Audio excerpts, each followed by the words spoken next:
Alô, mundo, que a paz esteja convosco, que Deus os abençoe. Vamos nós continuar nosso estudo sobre Atos dos Apóstolos, o Evangelho em Samaria.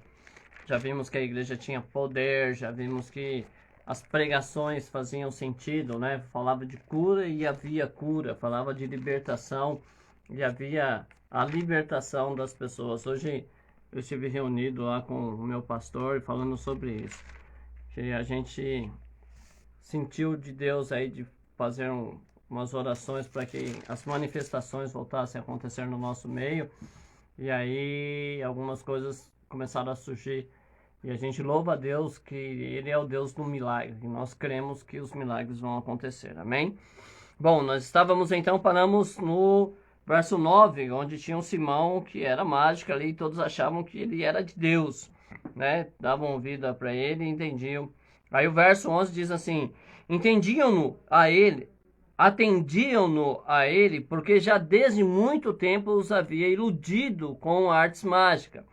Mas como se cresce em Filipe, que lhes pregava acerca do reino de Deus e do nome de Jesus Cristo, se batizavam tantos homens como mulheres, e creu até o próprio Simão, e sendo batizado ficou de contínuo com Filipe, vendo os sinais e as grandes maravilhas que se faziam, estava atônito.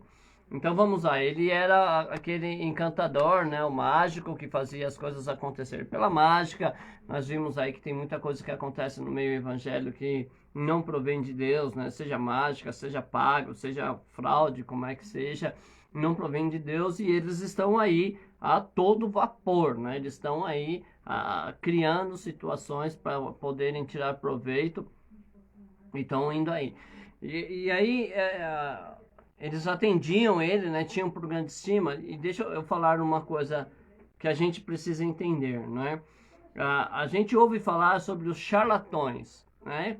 Uma palavra que foi dada àquelas pessoas que se faz de bonzinho, que está ajudando, mas no fundo só está tirando a lã dos carneiros. E o que acontece muitas vezes? Acontece o seguinte: esses cidadãos, eles têm os seus passes de mágica, né? Faz um voto de R$ 1.000 e Deus vai colocar dinheiro na sua poupança, né? Faz uma campanha e você faz um voto e Deus vai honrar isso e você vai fazendo um voto, né? Agora quem der uma oferta de R$ 10.000 aqui vai ter uma bênção especial. Eu não tenho nada a ver com isso, não é? Eu não participo desse grupo, não faço parte e não acompanho o trabalho deles, porque para mim eles não têm nem sabor e nem brilho, né? É uma luz que está apagada.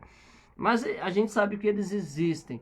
Agora o problema é que muitas pessoas vão até a igreja hoje procurando facilidade, né? Aqueles vergonhosamente chamado de simpatizantes do Evangelho, que é o cidadão que sabe que Deus pode fazer muitas coisas, sabe que quando o crente ora, a Deus responde, ele não quer um compromisso, mas toda vez que tem uma dor de barriga, ele vai até a igreja, né? E aí quer fazer uma oferta especial, e aí quer, sabe, abajular o pregador, ou seja lá quem estiver na liderança do trabalho. E às vezes a gente acaba aceitando, né? Porque às vezes a gente está na prova, né? Pregador, homem que vive da obra, coisa terrível. E a gente acaba caindo nesse laço do inferno, irmão, não é? De aceitar uma propina para poder orar, para poder fazer algumas coisas. A gente tem que tomar cuidado com isso. Só que essas pessoas que vão atrás dessa facilidade, eles também são charlatões, eles também são picaretas, não é? Eles não querem um compromisso com Deus, eles não querem uma mudança de vida, eles querem um mágico, né? Um gênio de lâmpada que você esfrega lá e ele sai e você faz o pedido que você quiser, quando você quiser. E não é bem assim que funciona, né? A gente pode estar sendo enganado nisso. E aí Paulo vai dizer que o homem mau vai de mal a pior enganando e sendo enganado. Então essas pessoas começam a ir para a igreja buscando esses encantamentos mesmo, né? A paz, Marcos. O tema é ainda o Evangelho em Samaria, no capítulo 8 de Marcos, de Atos. Nós estamos no versículo 12, né, que vai falar que agora eles começam a crer, aqueles que estavam sendo enganados pelo encantador, por Simão, eles agora começam a ouvir o Evangelho e vão ver, né, como nós já vimos, os sinais, as curas, a libertação, e aí eles começam a dar crédito. É necessário que nós possamos voltar a entender isso para que os sinais nos acompanhem. A igreja precisa de sinais. Nós precisamos descobrir o porquê o nosso céu está cerrado, se fez ferro, e o nosso chão se fez bronze na questão dos talentos, na questão dos dons espirituais. Nós precisamos descobrir por que não tem cura, por que a igreja está doente, por que um número muito grande de cristãos estão aí com tratamentos constantes, né, de medicamentos constantes. Eu não estou dizendo para ninguém parar, tá? Não estou dizendo que você não deve, nem que você está em pecado, eu não estou falando isso. Mas a gente precisa descobrir por que dentro da igreja as pessoas estão doentes, né? Fazendo tratamentos com doenças crônicas, fazendo um tratamento com uma sentença de tomar medicamentos o resto da vida, enquanto nosso Deus é o Senhor que sara, o Deus que cura, né? E os pregadores do passado traziam essas marcas sobre sua vida. Eu vou pregar e vou falar de cura e Deus vai curar, porque isso é, na verdade, o que eu vim fazer. Então nós precisamos que a gente possa entender o porquê, aonde foi que nós erramos. É o conselho de Apocalipse. Lembra-te, pois, de onde caíste e volta a praticar as primeiras caridades. Então, quais são essas primeiras caridades? Quais são essas obras que nós deixamos de fazer e que agora a gente pode estar indo aí em conflito, né, com essas realidades da Bíblia? E até o próprio Simão, veja que até o enganador, o mágico lá, começa a crer, e aí ele começa a andar com Filipe. Não é verdade? Ele é batizado, começa a andar com Filipe, fica lá, né, atônito, porque contra provas não há argumentos, né? Foi uma frase que minha filha Ruth falou hoje: contra provas não há argumento. E é verdade, não é? Quando nós estamos fazendo a obra de Deus, as evidências de Deus, não há como as pessoas refutar isso, não há como combater quando você fala de cura e a cura acontece, quando você fala de libertação e ela acontece, né? O Marcos pergunta se pode um crente sentir depressão. Às vezes pode ser que a gente se envolva demais com uma situação e acaba esquecendo de alguns conselhos da Bíblia e pode chegar ao ponto de depressão. Já vista que há uns anos atrás aí o número de suicídio pastoral foi muito grande, né? Muitas pessoas, muitos pastores acabaram se matando. Não sei se você sabe disso, os irmãos que ouvem sabem disso. A obra social, como diz o pastor Itamar, né, o pastorado é uma obra solitária, porque você não tem a quem você desabafar, né? Muitas vezes nós não somos ensinados a mentoria, né? Que eu tenho que ter um mentor, um conselheiro, alguém que vai me ajudar a orar, a ajudar a carregar o fardo pastoral. Às vezes eu não posso contar com o corpo de obreiro porque eu não formei os obreiros da maneira correta e eu tenho a certeza que eu sou um picareta, não observei a palavra de Deus para formar os meus obreiros e aí não posso confiar neles e aí eu fico me sobrecarregando e a depressão é um caminho que eu posso sim trilhar, não é? A história conta de várias pessoas que foram muito usadas por Deus, mas acabaram tendo várias crises de depressão, de angústias, né? Pessoas que tiveram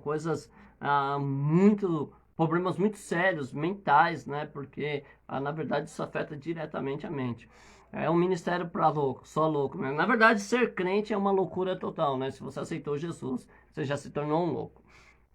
E aí, vamos lá. Os apóstolos, pois, que estavam em Jerusalém, ouvindo que Samaria recebera a palavra de Deus, enviaram para lá Pedro e João, os quais, tendo descido, oraram por eles para que recebessem o Espírito Santo, porque sobre nenhum deles tinha ainda descido, mas somente eram batizados em nome do Senhor Jesus. Então lhe impuseram as mãos e receberam o Espírito Santo. Então vamos entender o que acontece aqui. Filipe pregou, eles receberam a palavra, se arrependeram, começaram a se batizar, né? Nós temos por certo que o batismo é a confissão pública de que você realmente quer servir ao Senhor, que você quer mudar de vida. Então você chega às águas batismais, não eram como é hoje, né? Não tinha tantas dificuldades para se batizar, era mais uma questão de fé. Mas a fé, quando você assumia a fé em Jesus Cristo, ela colocava a sua vida em risco. Não tinha esse negócio de simpatizar, não. Ah, eu vou na igreja, eu cultuo lá, mas eu não quero me converter, não quero... Isso daí não existia, não, porque ou é 8 ou 80. Naquela época, se você é crente e vai ser perseguido e corre o risco de morrer, ou então nem participa, nem vai, porque você pode ser confundido com um cristão lá. Então, aí a igreja manda, então, Pedro e João para orar para que venha o Espírito Santo de Deus. É confuso isso, irmãos, porque nós estamos distante dessa igreja, não apenas na questão, né, do tempo, né, na questão temporal, porque faz quase 2000 anos que essas igrejas, né, foi edificada, faz quase 2000 anos que nós estamos distante disso. Nesse período, muitas coisas aconteceram. A própria invasão, né, nas questões doutrinárias, por muitos líderes que tivemos, a declaração que o cristianismo era uma igreja universal e que aí foi juntando-se, né, na verdade, as coisas místicas, a idolatria, e foram se infiltrando, enxertando, né? Isso está na história da igreja, você pode procurar aí. A gente não vai perder tempo com isso, eu sei que você já deve saber. Mas o que acontece? A gente foi perdendo muitas coisas. E essa distância também doutrinária, né? Que a gente foi perdendo muita coisa foram se agregando e nós fomos pegando as coisas pagãs e fomos trazendo. E aí a gente faz um monte de coisa que é tudo obra da idolatria e esquecemos de praticar o verdadeiro evangelho. E havia então sobre esses homens uma autoridade, um dom, que era colocar as mãos sobre as pessoas e elas receberem o Espírito Santo. Eu te pergunto, quantas pessoas você conhece que são cheias assim do Espírito ao ponto disso acontecer? Não precisa me responder, por favor, né? Mas eu quero que você reflita. Quantas pessoas você conhece verdadeiramente que possuem tais dons? Não é? E quantas pessoas você conhece que são cristãs, evangélicas, que fazem parte daquele segmento pentecostal, que estão na igreja e que ainda não foram batizados com o Espírito Santo? Igrejas pentecostais. A tradicional não crê nisso, né? Nós louvamos a Deus, quer dizer, eles creem de uma outra forma, eles creem no batismo de uma outra forma. Nós, pentecostal, cremos no batismo com a evidência dos dons espirituais. E aí, então, eu te pergunto, quantas pessoas que você conhece que não são batizados com o Espírito Santo, que não receberam o dom? E está na Bíblia aqui, irmãos, né? Se Maria recebeu a palavra, glória a Deus. Mas vamos lá mandar alguém que vá lá para que eles possam receber o Espírito.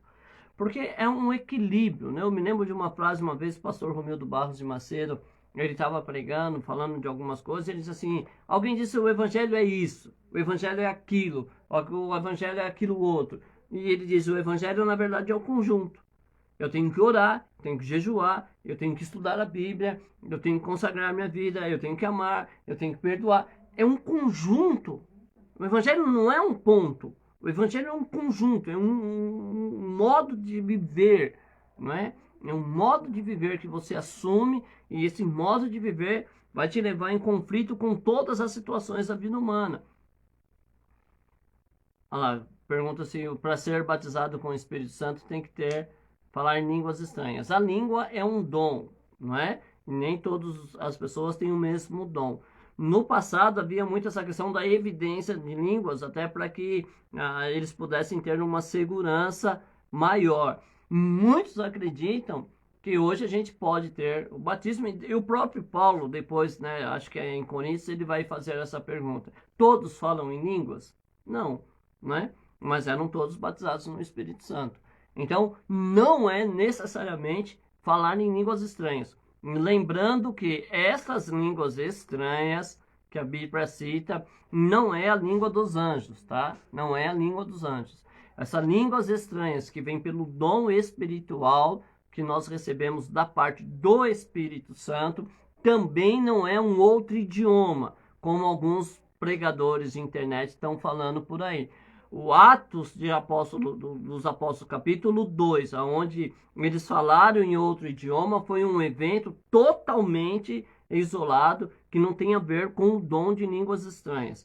Paulo, ele afirma para nós que essa língua estranha só quem entende é Deus. Então não tem esse negócio de eu falar em língua dos anjos, não é isso, não é? A língua que eu falo, a língua do dom espiritual, as línguas estranhas do dom espiritual, na verdade, ela é uma língua que só é entendida pelo Espírito de Deus. Eu não consigo discernir quem fala, eu não consigo entender, a não ser quando Deus, pelo dom da interpretação de línguas, também manifesta isso, não é? Então não é necessário. Geralmente a gente associa isso porque, na verdade, era uma coisa que acontecia muito no passado, como aconteceu com Cornélio. Deus dava testemunho do batismo com o Espírito Santo, muitas vezes por intermédio da língua estranha, mas existem outras evidências, né? Você também pode falar em uma língua estranha e também não ser batizado no Espírito Santo. Você aprende, você decora, diz que tem escolinhas aí em algumas igrejas para ensinar línguas estranhas. Não participe, por favor, não é? Não diga que você vai fazer essas escolinhas, porque isso não pertence a Deus. Essas línguas não se ensinam, não é? A gente recebe o dom e fala. Mas isso a gente vai chegar lá para falar também. Então eles desceram para orar e pôr as mãos. Eu me lembro que na minha libertação dos vícios que eu tinha, eu estava numa vigília e nós fizemos uma oração para fazer um concerto com Deus por volta de 1h30, 2h da manhã. E às 3h30, quando o pastor Hélio, presidente da Igreja Missionária em Marcha, no Jardim Peri, não sei se ainda existe, não sei se está lá, né? Eu fui algumas vezes na vigília lá, quando ainda estavam construindo a sede ali no Jardim Peri. E faz muito tempo, não sei como é que tá lá. Mas ele assumiu a vigília à volta de 3h30 e disse assim, ó, ainda existem pessoas que precisam fazer um concerto com Deus. E eu quero chamar você, né, que veio aqui na primeira oração, nós vamos orar. Só que eu vou pedir para os irmãos que são batizados pelo Espírito Santo, que você saia do seu lugar e que você imponha as mãos sobre essas pessoas e ore. E era um dia de chuva, meio frio, eu estava com uma blusa de soft, meu cabelo ainda era bem avantajado, né? Muita gente não tiveram a honra de conhecer o cabelo maior que eu possuía ainda. Ainda não era batizado nas águas, na verdade foi uma semana antes de eu ser batizado na água. E veio um irmão lá, que eu já tinha ido uma vez e tinha visto ele orando lá. E ele veio marchando até mim e ele colocou a mão sobre a minha cabeça e ele começou a orar. Né? Agora eu tô ficando velho e percebi que eu tô transpirando mais do que o normal. Mas eu não sou de transpirar nem jogando bola, né? E quando eu faço muita atividade física, assim, eu costumo ou costumava transpirar. Hoje parece que tem alguma coisa alterada no meu organismo. Mas naquela madrugada fria, enquanto aquele rapaz colocou a mão e começou a orar sobre mim, eu sentia como que se o suor escorrendo por dentro da minha roupa, não é verdade? E naquele momento eu fui liberto de todos os meus vícios. E aí eu louvo a Deus, porque é disso que a Bíblia fala. É alguém cheio que vai colocar as mãos sobre você e vai fazer com que você também seja cheio. Mas eram outros tempos, né? Era um tempo onde a igreja orava muito mais, era um tempo que as vigílias eram vigílias de oração, né? E a gente via isso. E algumas pessoas tinham esse dom, né, de orar e as pessoas serem batizadas com o Espírito Santo. Havia algumas outras regras, mas aí a gente vai estudar depois. Agora, há uma necessidade de se ter um batismo com o Espírito Santo. E aí já que nós estamos falando de batismo do Espírito Santo, deixa eu mostrar uma coisa para você. O que é o batismo? É o mergulho, certo? É você mergulhar. Então, por que nós batizamos as pessoas em água, né? Porque nós devemos mergulhar, submergir a pessoa na água, né? Plenamente. Tem pessoas que, se for batizado e a mão ficar para fora, na hora de puxar, né? Quando o pastor abaixa, eles mergulham de novo, tá? Porque diz que tem que entrar todo o corpo.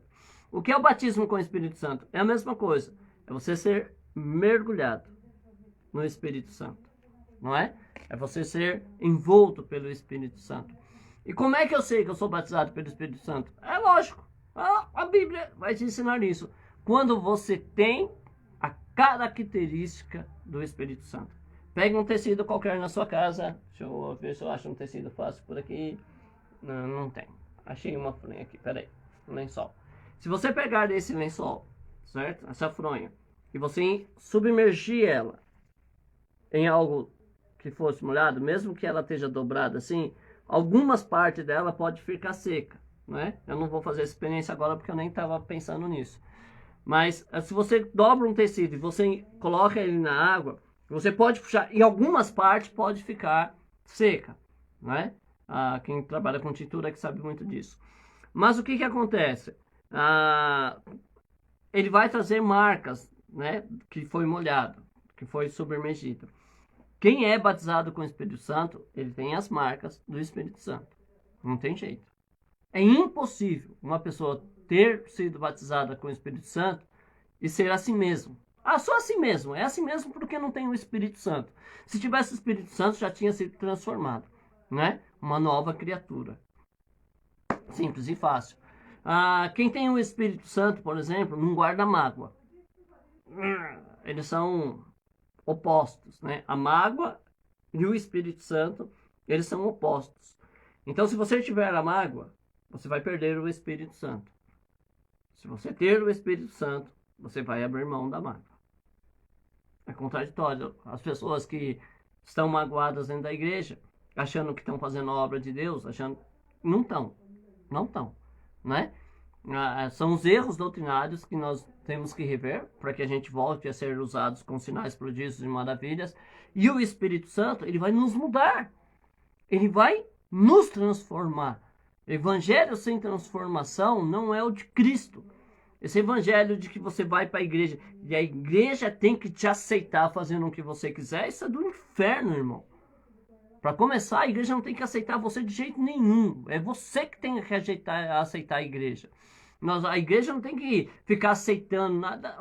Para começar, quem tem que aceitar Cristo é você, né? Quem tem que aceitar viver pelo evangelho é você. A igreja não está aqui para ficar satisfazendo o capricho de seu ninguém, não, irmão.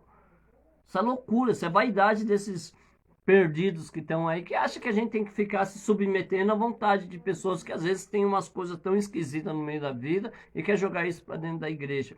A igreja, ela tem que aceitar a palavra, ela é firmada na palavra, e tudo que tiver fora da palavra a gente examina, não é porque tem coisas que não estão na palavra, mas que não são coisas ruins e que não vão contra o contexto da palavra, não vão contra os princípios da palavra. Na verdade, então a gente pode aceitar porque não é contra. Por exemplo, a gente não vê na palavra de Deus um curso, né, ou bases para que a gente possa fazer um curso de economia doméstica. Na verdade, a gente não vai ver isso na Bíblia. Pelo menos eu nunca vi.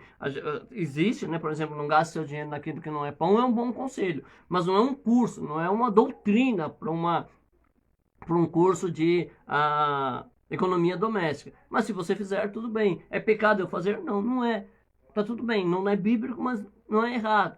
Então a gente precisa dessa sensibilidade para que a gente possa estar dentro daquilo que o Senhor quer, não é? E aí eles vão, descem, oram, eles começam a receber, no verso 16, 17 diz, e puseram as mãos e receberam o Espírito Santo.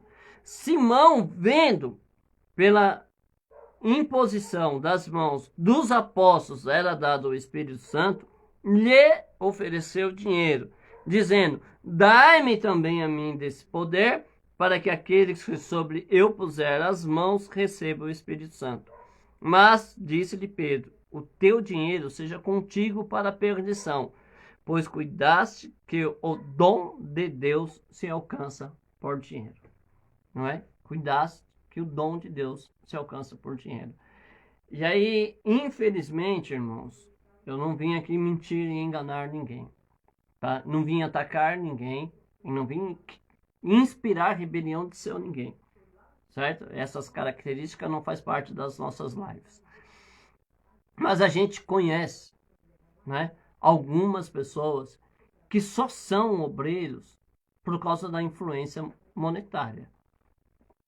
Não sei se foi no estudo de Atos ou no estudo de Coríntios, que eu lembrei de um testemunho de uma igreja que houve lá, né, uma revelação de que um pastor iria atrair o ministério, isso no púlpito da sede, e nós fomos com o irmão que foi usado para falar isso, ele fazia parte desse ministério, e esse ministério tinha um presidente, nós fomos até a casa do presidente, me convidaram e eu fui, eu estava presente, quando o presidente disse que não perderia um obreiro que tinha 2.000 de dízimo naquela época, certo? Era uma influência financeira? Lógico que era. Lógico que era. Eu conheci pessoas que, por conta de não ser dizimista, não é? Eles não tinham um espaço no ministério. Eu conheço ministérios, e você vai lembrar de algum deles, que para ser obreiro você precisa pagar. A Bíblia diz que você deveria receber, mas alguns estão pagando para ser obreiro de Deus. Deus me livre dessa tentação, né? De que eu pague para ser obreiro. Na verdade, o meu púlpito é as ruas, na verdade. Agora, o meu púlpito é vocês aqui no Facebook. Mas, na verdade, são coisas contraditórias, irmãos. Por quê? Porque a igreja deveria custear os obreiros, não arrancar deles verba. Mas sabe aquela chantagem que eu falei? Que nós procuramos facilidade? Às vezes eu não tenho chamado, eu não tenho vocação, mas eu tenho uma profissão que me faz ganhar bem. E eu pago meu dízimo, pago lá a minha mensalidade, sou obreiro. Ué, pago a minha faculdade de teologia, pego lá a liberação do ministério e eu vou ser obreiro. Vai ser obreiro de quem? Da igreja, não de Deus. Ué, foi Deus que te colocou lá? Não. Foi o seu esforço, seus méritos e o seu dinheiro. E isso fique para você, para sua perdição. Certo? Para você, para sua perdição. É o que Pedro falou para o homem. Não é errado? Eu estou atacando alguém? Não estou atacando ninguém. A Bíblia diz isso. A Bíblia diz que digno é o trabalhador do seu salário. Quando a gente pega a questão da tribo de Levi, eles nem podiam ter terras, não podiam ter herança, porque senão eles teriam que trabalhar na sua terra para o sustento, senão eles teriam que ter um trabalho secular e iam ter problema na administração do templo. Então eles não podiam porque eles eram dedicados. Os apóstolos, eles viviam da obra de Deus também e eles ficavam envolvidos com o ministério da palavra ao ponto de não servirem à mesa para não tirarem o foco da sua missão. Mas Paulo trabalhou, fazia tenda. Leia toda a história de Paulo. Veja se Paulo foi alguém que trabalhou constantemente. Ou se Paulo, em algumas ocasiões, trabalhou. Não é? E mesmo assim, algumas igrejas ainda queriam pagar o salário para ele. Então, a gente precisa parar com isso. Não é? A gente precisa acabar com isso em nosso meio.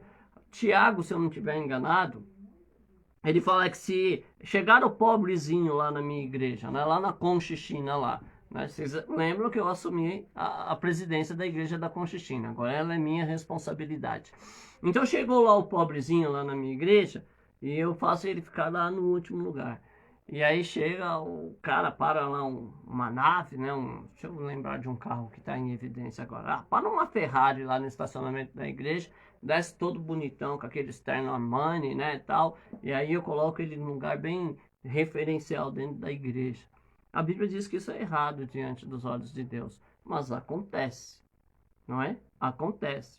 Tem muitos irmãos, muitas irmãs, cheias da virtude de Deus, cheias da virtude de Deus, homens e mulheres que são plenos da sabedoria de Deus e que são pessoas dedicadas a viver fazendo aquilo que Deus manda e que não têm um reconhecimento. Não é porque os homens impedem Deus, não. É porque eles querem ficar também no lugar que estão e não querem tomar uma atitude de sair. Eu respeito isso. Eles sabem que estão errados. Eles sabem que estão trocando o chamado de Deus pelo comodismo ministerial. Mas cada um vai dar conta da sua própria vida, né? Eu não vou pagar pelo erro de ninguém. Até porque eu denuncio os erros aqui.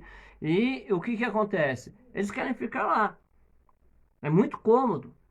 Você acha que eu consigo pagar a mensalidade para ser pastor numa igreja que tem uma história e que me dá aí o respaldo de eu pastorear 750 pessoas numa congregação, e eu vou trocar isso por um chamado ministerial de Deus, que eu vou ter que ir lá no sertão e arrancar toco, como a gente fala, que é começar a pregar o evangelho para os idólatras, pregar o evangelho para feiticeiro, pregar o evangelho para aqueles que ameaçam, ou eu vou trocar essa segurança ministerial para começar uma igreja que eu nem sei como é que vai ser, em que terra que vai ser. Não, eu vou ficar aqui seguro. Ué, vou ficar seguro, mas vou ficar fora do querer de Deus. E aí eu tenho um amigo, eu gosto muito dessa parte do testemunho dele, que ele foi morar numa cidade, ele era aqui de São Paulo, da Zona Norte aqui, e ele foi morar em uma outra cidade, mas ele ia e voltava, né? Ele não se desprendia daqui, e Deus tem uma obra lá, ele ainda está nessa outra cidade, fazendo a obra para a glória de Deus, não é verdade? Só que ele tinha esse impasse. E aí ele dá o testemunho, ele diz: irmãos, eu não queria sair da igreja, eu não queria deixar o evangelho, eu não queria me desviar, eu só ia estar fora do querer de Deus. E aí Deus trilhou um caminho que ele acabou sendo quase que forçado a ficar na outra igreja por conta do caminho que Deus trilhou aqui em São Paulo. Nós louvamos a Deus por isso, não é? Mas o que chama a atenção é que eles assim: eu não ia deixar a igreja, eu não ia sair, eu não ia me desviar, eu só ia estar fora do querer de Deus. E quantos hoje estão fora do querer de Deus? Mas você fala assim, mas tá julgando. Não estou julgando ninguém. Eu vou falar da palavra, e se a palavra acertar você, meu querido, eu não vou pedir perdão. Se uma opinião particular minha te ferir, marca aí, eu vou te pedir perdão aqui mesmo, ao vivo, não tem problema nenhum. Eu não sou o dono da razão, eu não estou certo, e reconheço que sou um pecador como qualquer outra pessoa. Também me dou o direito de errar às vezes. Não gosto, mas me dou o direito de errar como ser humano, certo? Agora, quando a palavra fala, eu não vou pedir desculpa. Não vou. Desculpa é uma coisa que é quando você erra, não é eu pregar a palavra, eu não estou errando, não estou falando certo. Se eu preguei errado, aí sim, eu tenho que falar, né? Mas quando é a palavra e a gente tem certeza do que é, tá tranquilo. Então, o dinheiro não pode comprar o seu lugar, o seu chamado. Essa segurança ministerial que muitos obreiros querem ter também é perigosa. Não é que é errado, mas é perigosa, porque você pode cair no erro sim, do seu comodismo te levar a sair fora da vontade de Deus, fora do querer de Deus. E o que garante a sua salvação é esse querer de Deus, essa vontade de Deus. Por quê? Porque quando eu tenho o Espírito Santo e a palavra de Deus habita em mim, eu estou no centro da vontade do Senhor, não é? Porque o Espírito me conduzirá pela palavra ao centro da vontade do Senhor. Isso é graça, né? É o Espírito me conduzindo a obedecer a Deus. Agora, se eu não tenho isso, então eu preciso tomar cuidado com a minha vida e rever alguns conceitos e rever algumas decisões que eu preciso tomar. Então, Pedro, ele fala isso: o seu dinheiro fica para você, para sua perdição. Tu não tem parte nem sorte nesta palavra, porque o teu coração não é reto diante de Deus. Aí é que a porca torce o rabo, não é? Porque a gente pode enganar quem quiser, não é? Eu posso, por exemplo, pagar a minha mensalidade ministerial e eu posso ter um bom carisma com a minha igreja, né? Tem pessoas que têm muita afinidade com pessoas, com relacionamentos. E haja visto uma vez, né? Eu já contei aqui para vocês, nós estávamos conversando com uma irmã muito querida, amiga minha particular, e aí o meu pastor na época perguntou para ela, né, que também é amiga dele, disse assim: o seu pastor, como é que ele é? E ela disse o seguinte: o meu pastor, ele é um bom amigo.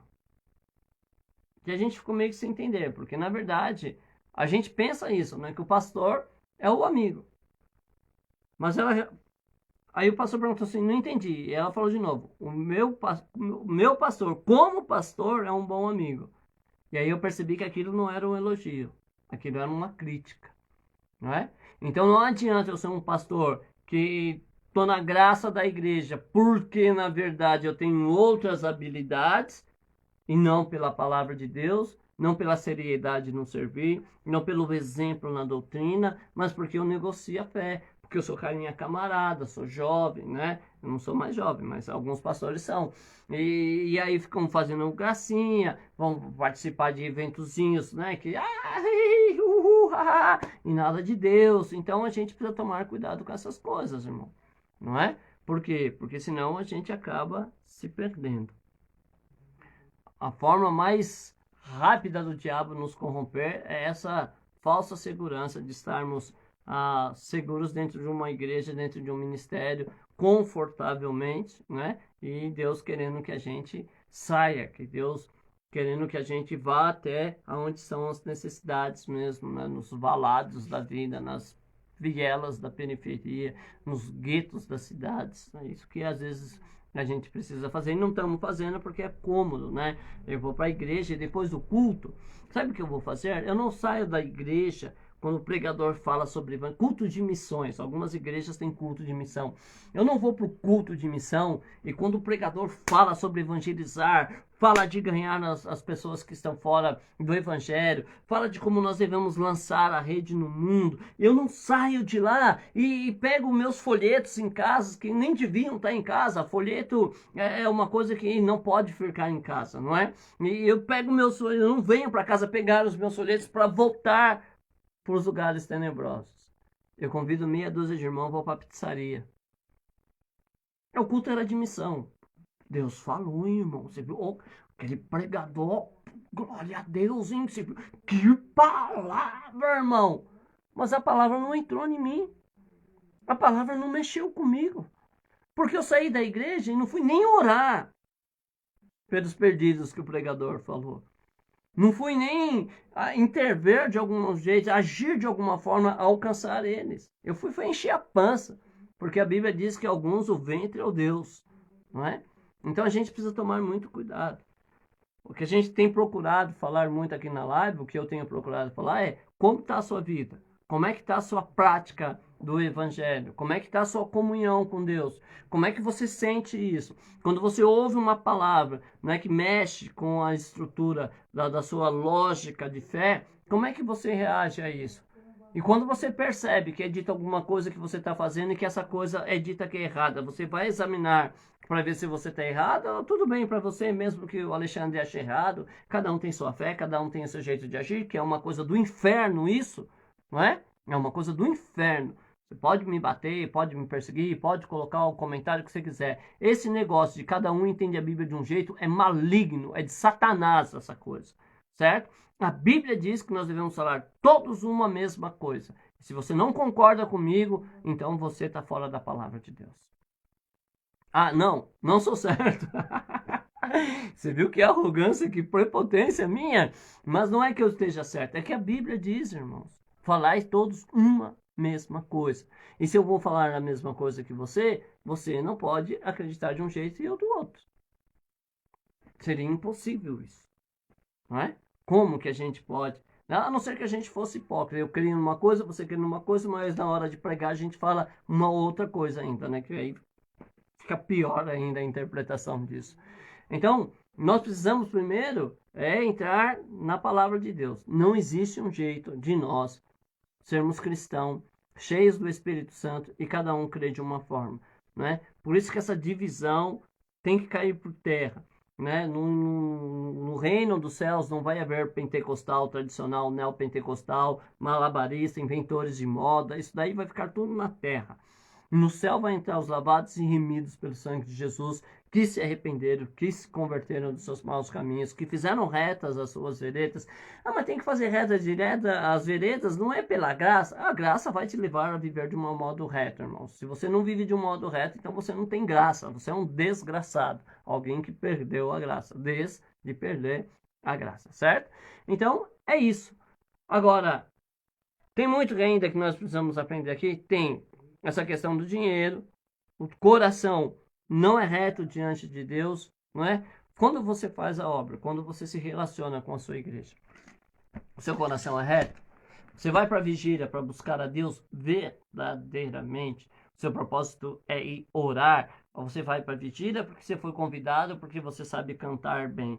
E aí outro dia nós estávamos ouvindo alguma coisa, ontem na verdade, né? E alguém estava dizendo o seguinte: não, fulano canta assim porque tem uma virtude do Espírito Santo. Nossa, quando você canta assim, eu sei que Deus te capacitou porque você canta muito bem. Ué, tem muitos cantores secular, né? E eu até vi que a palavra secular foi criada por nós. Então, tem muitos cantores que não são evangélicos, que não cantam música gospel e que cantam muito bem. Cantar bem é uma marca do Espírito Santo? Então, glória a Deus, vamos admitir, né? Por exemplo, tem um jovem, eu não sei falar o nome dele, eu não vou nem arriscar. Deixa eu lembrar de alguém que eu conheço o nome que fica melhor. Ah, quem que a gente poderia lembrar que canta muito bem? Nós temos Roberto Carlos no Brasil, né? O rei da música brasileira. Ele canta muito bem. Isso quer dizer que Roberto Carlos foi capacitado por Deus para cantar. Nós temos, por exemplo, Zeca Pagodinho, né? Que Bete Carvalho diz que ele sim é o representante da música popular brasileira. Canta muito bem, não é? E isso é um dom do Espírito Santo sobre a vida dele. Nós temos Shakira, Jennifer Lopez, que foi o exemplo que eu usei com a minha esposa, né? Eu gosto de ver ela cantando. Quer dizer que ela tem isso, né? E eu não sei quais são as religiões desse povo. Eu só estou questionando se é verdadeiramente ou não. A própria Beth Carvalho, que eu citei aqui, a gente sabe que ele era de uma outra religião, mas cantava muito bem. Isso quer dizer que ela tinha o dom do Espírito Santo para cantar? Às vezes a gente precisa amadurecer, né? Porque a gente fala coisas às vezes sem pensar. E é sobre isso que a palavra de Deus vem nos corrigir, irmãos. Nós precisamos prestar atenção. Nós precisamos tomar alguns cuidados, né? E eu não denigri a imagem de nenhum desses cantores que eu falei.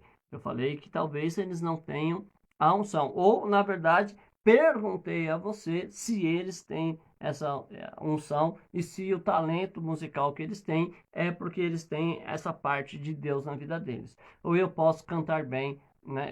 Eu queria, hein? Se eu posso cantar bem sem ter o dom do Espírito Santo.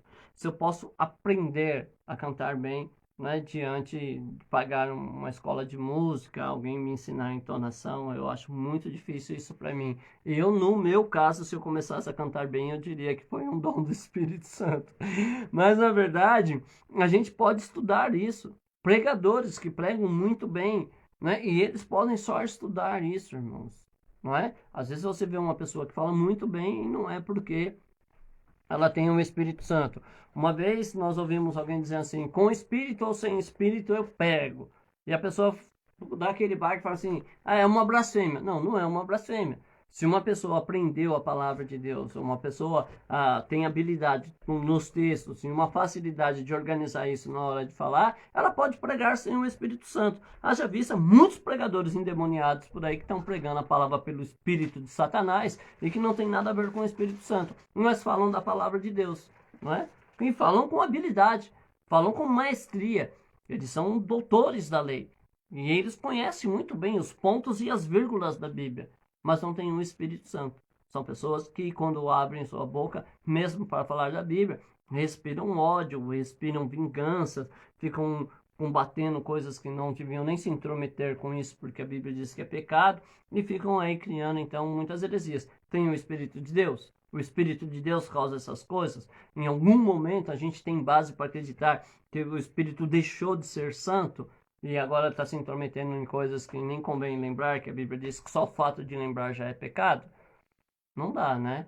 A gente precisa amadurecer, né? Então, é isso. Que a gente possa ter um coração reto diante do Senhor. Sabe, quando for orar, ore com verdade, ore com justiça. Deus não está preocupado se a sua oração tem 10 horas ou se a sua pregação tem 10 minutos. É claro que você pode se esforçar. Deus não está preocupado se você, quando vai orar a Ele, se você vai lembrar de todos os textos bíblicos, né? E dizer aos textos ao Senhor, onde está, em João, capítulo 3, verso 16. Na verdade, a gente usa desses recursos, muitos oradores, né? Mas não é porque a gente está lembrando Deus do que está escrito. Ele sabe onde está escrito tudo, né? Mas Deus não se preocupa com isso. Porque Deus se preocupa quando o meu joelho se dobra diante dele. E essa expressão joelho se dobra é uma figura de linguagem, né, irmãos? Não tem uma posição correta na Bíblia Sagrada para orar, pelo menos eu nunca vi isso. Eu vi várias orações alguns de joelhos, alguns, né, com as mãos levantadas, enfim. Em Jerusalém, os judeus oram balançando o corpo, entregando o corpo, espírito, alma e corpo na oração, enfim, cada um tem um modo de ser, né? E eu não vou me intrometer na intimidade de Deus com ninguém. Mas a verdade é essa. Quando eu vou buscar a Deus em oração, uma coisa só importa: a sinceridade do meu coração, não é?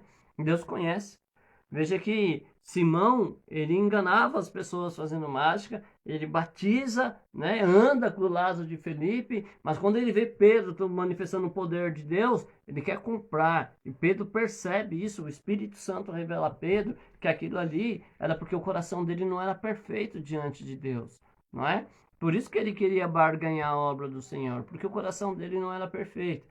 E aí é que tá. Como é o meu e o seu coração é perfeito, Deus acha sinceridade quando você dobra o seu joelho para orar, ou você sabe palavras bonitas que encantariam uma pessoa que estivesse te ouvindo orar no microfone, mas no fundo o seu coração não quer dizer nada daquilo. Quando você agradece a Deus pela sua vida, né?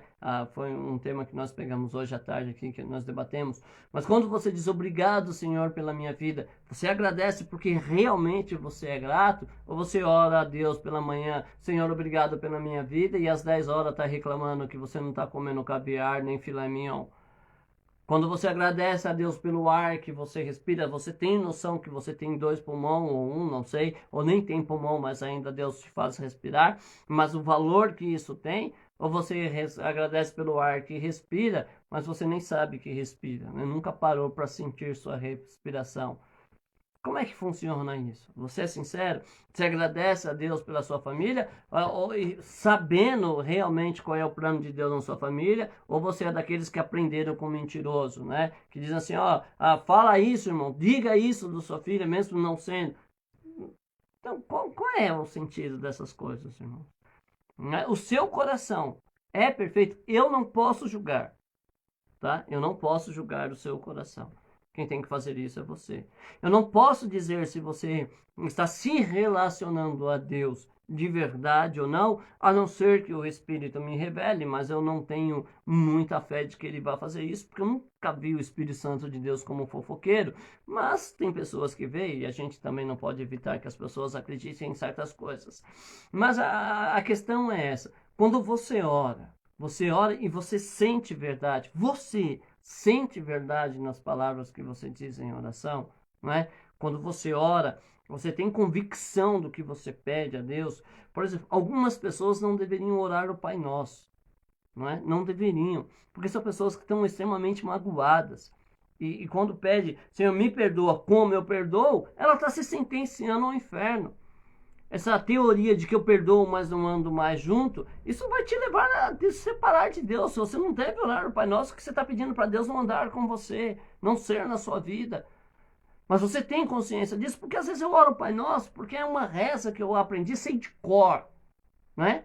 Sem de cor. E eu me lembro que uma vez eu peguei uma versão da linguagem da MVI, né, Nova Linguagem Internacional, e tem algumas palavras que são diferentes, né? E eu coloquei, imprimi num papel e coloquei assim, e aí veio alguém mais ortodoxo que diz assim, esse Pai Nosso aí tá errado, hein? Eu falei, como assim? Não, não é assim que está escrito na oração do Pai Nosso. Eu falei, irmãos, aqui é só uma interpretação da palavra diferente. Não, mas não pode fazer isso, né? Sei lá, é muito difícil essas coisas. Agora, a sinceridade quando você ora, a sinceridade quando você oferta a casa do Senhor, a sinceridade quando você dizima, a fidelidade, a sinceridade quando você fala do amor de Deus para alguém, não é? Isso é percebido pelas pessoas. Isso tudo você tem que analisar, não é? Eu não tenho direito de julgar a ninguém e não quero fazer isso, porque isso é um papel de Deus, e quem quis fazer, se colocar no papel de Deus, acabou perdendo o direito de ir para o céu, e eu não quero que isso aconteça na minha vida, né? Então, que você possa pensar sobre isso, refletir sobre isso, para que a glória de Deus possa ser representada na tua vida. Amém? Amanhã, às 23h30, às 22h30, eu espero você aqui de volta. Espero que você que vai assistir em outro horário, em outro dia, também possa refletir, que Deus possa falar com você. Sempre lembrando que você deva pedido de oração para você orar por mim, para que me seja dada a palavra com confiança, mas com retidão, com justiça, e que tudo seja para a glória de Deus, irmãos, não é? Para que tudo possa ser manifesto o louvor do Senhor. É o que eu peço a você todo e desejo uma boa noite de sono, que Deus possa te abençoar grandemente, em nome de Jesus.